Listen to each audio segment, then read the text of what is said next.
Welcome, lovably rotund viewers, to the show where we won't answer your burning questions like, if a woman wears an AC/DC shirt and no man is around to see her, who will call her a fake fan?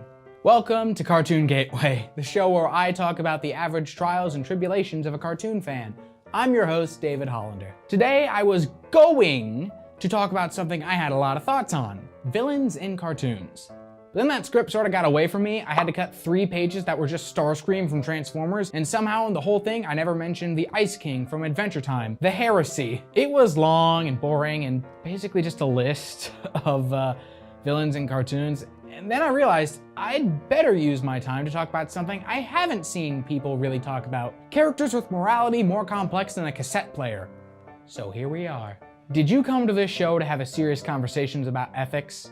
No. Do I have an understanding of ethics greater than a student who took 1 class in college? No. Do I claim to be an expert? No. Do complex characters that challenge perceptions of morality come up a lot in cartoons for some weird reason?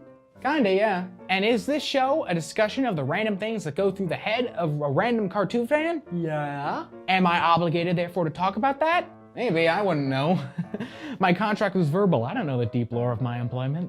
Characters in cartoons. They have personalities. They sometimes have nuance. They're just like us, except they're not real, which would certainly explain a few things. So let's talk about different character types that we see in cartoons that sometimes aren't heroes and sometimes aren't villains. And if you're a comic fan, you'll probably be familiar with some of the terminology I'm about to use, but I am a cartoon guy when I'm on the show, so I'll be sticking with mostly cartoons, even if I have to reference comic stuff. I'm sorry, viewers that are sick of me bringing up superhero stuff. The Venn diagram of shows I watched in my formative years and superhero shows is basically just one circle. So, if you know your heroes and villains, you probably know that weird in-between that gets brought up a lot: anti-heroes. You see these guys a ton? Your Deadpools, your Red Hoods, your Kratoses before selling ounces. You probably know these guys' deal. They're generally heroes who can occasionally do bad things for the greater good. That usually translates into blood-spurty murder with these guys, but as you can imagine, cartoons can't always get away with that. Can't imagine why. But that doesn't stop them from using the occasional anti-hero now and again. Anti-hero, anti-hero. I'm gonna go back and forth a lot if you haven't noticed. Lots of the time, the anti-hero is a reformed villain, but redemption arcs are an entirely different conversation. Someone let me know if this goes on YouTube and how comments work on this thing, and if they do, let me know if anyone wants an episode entirely on redemption arcs. Other times, an anti-hero is just a member of the main cast of heroes who isn't even that villainous, but they're just willing to go a bit farther than the main character to get things done. Or sometimes they're a completely separate entity from the main cast, and they're just doing their own thing. A good example of an anti-hero that comes to mind is Rick Sanchez from Rick and Morty. You know, his name is literally in the title. He's broadly speaking the good guy, but he's constantly doing morally questionable stuff. And I know anime is a bit outside the show's comfort zone, but dang it if Vegeta from Dragon Ball Z isn't basically the perfect example of how an anti-hero usually works in an action setting. He starts as an outright villain, fighting the main heroes before circumstances make him begrudgingly work with the people he fought. And after a while, Vegeta's basically become a protagonist, but he's an anti-hero. There are still key differences in how he operates compared to, say, your standard protagonist, Goku. Goku's fighting to protect people. Vegeta's fighting to obliterate someone. Goku is good-natured and tries to get involved. Vegeta is moody and doesn't get involved with stuff unless he has to. Goku lives a humble life of a farmer. Vegeta is the most prideful guy in the universe. And somehow, Vegeta still landed a rich wife and has multiple kids. He may not win all the time, but Vegeta did what no other short man has. He won life. But you probably already know what an anti-hero is. There's also one other major label on this spectrum that I don't see talked about all that much. So many people know what an anti-hero is, but not nearly as many people know what an anti-villain is. Yes, you heard me, anti-villains. That's a thing. And the weird part is, you've probably seen these guys before, you just don't know it, because the only word people know is anti-hero. You often see these guys lumped in with them, even though there are some pretty key differences between how an anti-hero is written and how an anti-villain is written. Think, Mark! What is an anti-hero? A hero who can occasionally do villainous things and might have questionable motives, but is still, broadly speaking, heroic. An anti-villain is the opposite of that. A villain who can occasionally do heroic things or may even have good motivations, but broadly speaking is still a villain. Here's the explanation for that difference in action. The DC Comics character Black Adam, as depicted in his own movie, that's an anti-hero.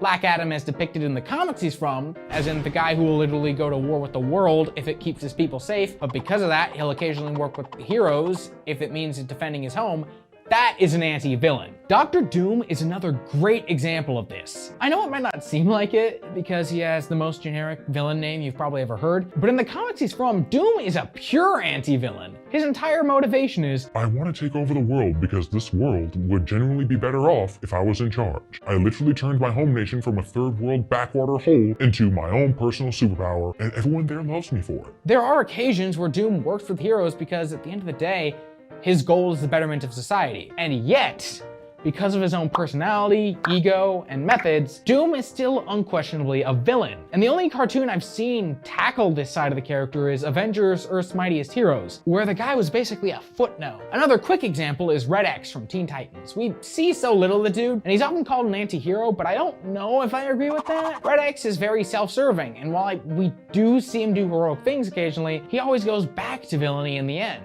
I know that's not quite how the internet defines anti-villain, but that's how I've always interpreted it. So is Red X an anti-villain? Comic books and superhero shows really are the best source of these guys, but other franchises have these a lot. Transformers alone has a ton of these kinds of characters, almost one per show. Transformers Prime alone had Dreadwing, Knockout, Breakdown, Predaking, and maybe Starscream and Shockwave, depending on how you define the term. That's almost half of the major villains in that show. And don't even get me started on how this franchise handles Megatron across the board. Believe it or not, his morality goes back and forth like a freaking metronome. You wanna know what's probably the best example of an anti-villain I think I've seen in a cartoon?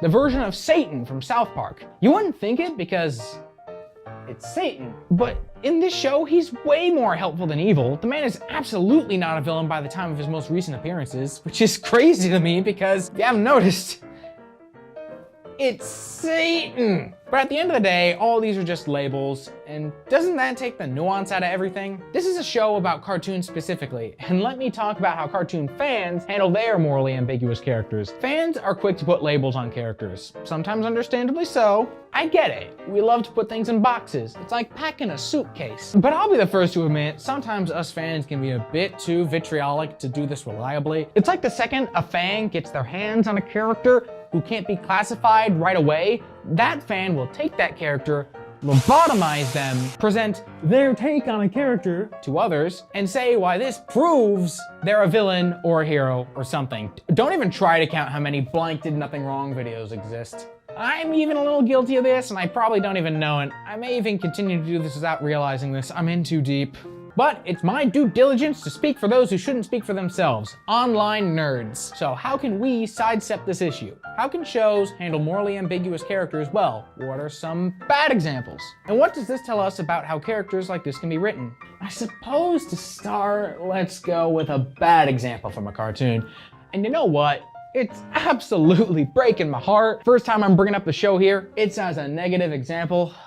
But if this isn't a perfect example of how to terribly handle a morally ambiguous character, I don't know what is. Step forward, Steven Universe, for how you handled Rose Quartz. I love this show, but the worst thing they ever did was to Rose Quartz. Those writers really said, hey, let's have an ethically dubious character who skirts between heroic and manipulative, and proceeded to shoot themselves in the foot by picking the character who was long dead and not an active part of the story. I get what they're trying to do. Rose is presented as an idol to these characters starting out, and the more we learn about her, the more we learn about how much questionable stuff she does, how much of a wild card she really is. On paper, that's a good idea. It's a really unique take on don't put your heroes on a pedestal, you know, because whoever they are, they're going to have problems and secrets they've kept that will change how you view them, especially if they're a war hero. The problem was how they presented it. 1. Rose is long dead by the show's opening, so it's not like we can ever see her perspective on what she does, which by the way is such a long list, I don't have time to go over it. That asks the audience to empathize with a character we never see the perspective of. 2. The show piles on so much questionable stuff on Rose's resume that it gets predictable. Not in that I know what's gonna happen, but I'm now expecting there to be something hidden about her, and after a while, I just saw sympathy for the character, which looking at her story story from start to finish should not be happening. It's entirely in how the character is presented. Here's another example of a morally ambiguous character I think we need to talk about, and I know this example is from a movie, but I've talked about comics and anime, why shouldn't I bring this up at this point? The wolf from Puss in Boots: The Last Wish. Now, before I get into this, I'm still trying to be courteous to people who might not have seen the movie, and unlike most of the internet, I care about not spoiling movies that I recommend, especially if that movie is barely a year old. So skip to this time code if you don't want spoilers for Puss in Boots: The Last Wish. And if you can't pause this for whatever reason, that's okay. I'll keep this red circle on screen while I'm talking spoilers. Tune back in when it goes away. Ready? Good. Death is the most commonly forgiven anti-villain I think I've ever seen, which baffles me because he spends the movie trying to kill the main hero. I've seen countless people defend this guy and even go so far as to say he's not a villain because he's a personification of death. You know, therefore a force of nature. Problem with that is that he has a personality. If you just gave death itself a physical form, that'd be one thing, but this isn't that. He has a personality, and more importantly, he has a motive. The guy is actively trying to steal Puss's soul before he's supposed to die. He says so in the movie. So, why don't I do us both a favor and take this last one now? That's kidding! Shh, don't tell. And that's just murder. Obviously, he talks himself out of it and he lets Puss go in the end, but his end goal is still trying to murder a guy and going beyond the lengths of his job to do so. It's death. It's not just his job if he's trying. I'm not saying Death isn't a well-written character, I'm saying there's moral ambiguity to talk about. But let's go back to cartoons for a moment. You know, it is the topic of the show, after all. Adventure Time has a lot of characters to talk about when it comes to moral ambiguity. I know I kinda mentioned him earlier, but let's talk about Ice King for a minute or so, because there's a lot to unpack with this character. That suitcase analogy from before came back. I'm a smart writer. So what is going on with Ice King? Because at first glance, he's just your average princess kidnapping fantasy villain. He shouldn't be all that nuanced, and yet he is simultaneously the most complex and tragic character in the entire show. Once Adventure Time gets around to showing Ice King's origin, we learn the actual story of Simon Petrikov, the man who found that crown that cursed him with power that slowly deprived him of his sanity. He survived apocalyptic events and couldn't even keep meaningful connections because of his deteriorating mental state. It's not just sad, it's basically dementia. Fun for the whole family, especially Grandma and Grandpa. So this series suddenly recontextualized everything we knew about this character. He's just straight up not in his right mind, and the most depressing way possible. And once characters find out about this, they start treating him a lot less antagonistically. He's just another guy to have around. And to punctuate that, he basically stops kidnapping princesses around the 4th season of his own accord. And from there, he's basically not even an antagonist. And I know his story has been talked about to death for how depressing it all is, but I think it raises morality questions that don't come up a lot in cartoons. Is it still right to hold labels like good guy and bad guy up to a character who is absolutely not in their right mind? That might sound like a question with an obvious answer, but look at something like Batman. Basically, none of his villains would be considered villains if this question was seriously taken into account. But Ice King isn't the only morally questionable character in Adventure Time worth talking about, because Princess Bubblegum exists. It might not seem like it, but this is a character who constantly manipulates those close to her to further whatever plan she has, will withhold information to get what she wants. And did I mention she is a scientist prone to playing God by making life and disposing of entire scores of her own creations? The girl keeps her own kingdom in a surveillance state. There is way too much to talk about with this character, and probably worth its own list on screen now if Future Me edited this correctly.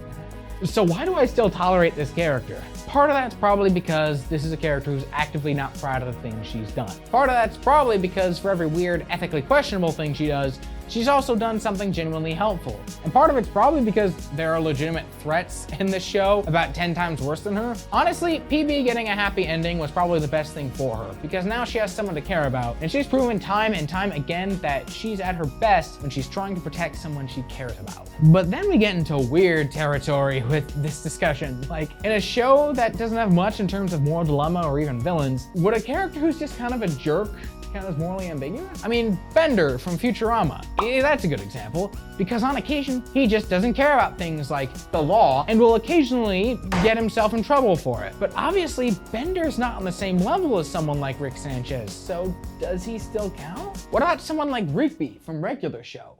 Or what about just Rigby from Regular Show? Guess what I've been rewatching recently? And guess who stood out to me? It feels weird talking about Rigby, of all characters in this kind of video, but I think in this character there's something to be learned about writing a character, namely a protagonist, who doesn't always do the right thing while still having redeeming qualities. Lots of people who aren't kids watch regular show as adults and pick up that Rigby was a lot more of a jerk than they probably realized as a kid. And yeah, season 1 and 2 revolve a lot around that. But I think season 3 onward got Rigby the best in terms of characterization, because while he retains a lot of his self-centered tendencies and laziness, he's also dropped a lot of them in favor of being there for his buddies. So he's still not always on the level, but the guy absolutely goes to bat for his friends. Rigby went from a hurdle Mordecai had to operate around to a guy who sometimes pushes Mordecai in the right direction. And that's very apparent in the season 4 finale, going into the season 5 premiere. Remember how the 4th season of regular show had kind of a weird downer ending that left Mordecai completely depressed? And when the 5th season picked up, Mordecai was in shambles. And who was there the whole time talking sense to him? Rigby. To this day, Rigby remains the standout example of a character who can oftentimes do terrible things to his friends, but I still find the dude a likable character and can't bring myself to hate him, at least entirely. Part of that's just because he's occasionally funny, but more so the fact that he gets punched a lot. The dude gets beat down enough that it doesn't feel like he's getting away with anything. Not to mention, the show keeps finding new ways to make me feel bad for the guy. One pull-up might just be my favorite episode in the entire show, and part of that is because of how Rigby was handled. This dude is so hard on himself, he cannot imagine himself succeeding at anything. You cannot hit me with something that relatable and expect me to not feel for Rigby. Also, Eileen is amazing in this episode for different reasons. It's one of my favorites. And Rigby legitimately gets better as the show goes on, to the point where his major storyline in the show is going back to high school to get the diploma he never got. He starts the show as a total jerk to his friends, but actually commits to self-improvement. Yeah, he has his moments where he regresses a bit, but a character who does some pretty awful things to those around him figures out how to change for the better. Even in regular show, the movie, I totally expected to hate Rigby in this movie because of, you know, that thing he did that cost Mordecai his chance to go to college. That is one of the most realistically awful things I think I've ever seen a cartoon character do. And I completely expected to hate Rigby over it. But then the dude read his own college rejection letter aloud, and I proceeded to feel bad for him, which isn't the same thing as excusing his actions, but that doesn't stop me from empathizing. Watch that movie again, and seriously listen to what Rigby's rejection letter was actually saying. It is soul crushing. And I'm ranting about all of this because it shows that a character can totally be written to do things that drive the audience up a wall and still be all around likable. At least to me. You want to see Rigby done completely wrong?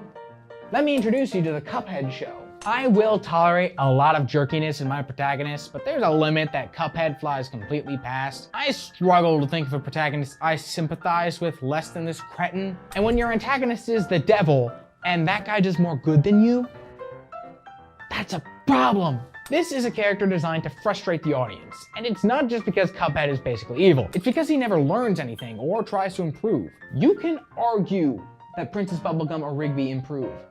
You cannot say that about Cuphead. So, okay, this goes beyond just heroes and villains.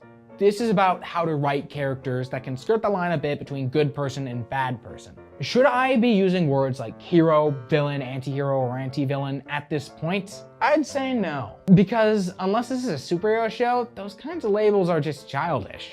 People are more nuanced than that. And we write our characters like people. This has been Cartoon Gateway, and I think I'm still David Hollander, your host. Tune in next time where we won't answer your burning questions like, if firefighters fight fires, why do we use the word freedom fighters?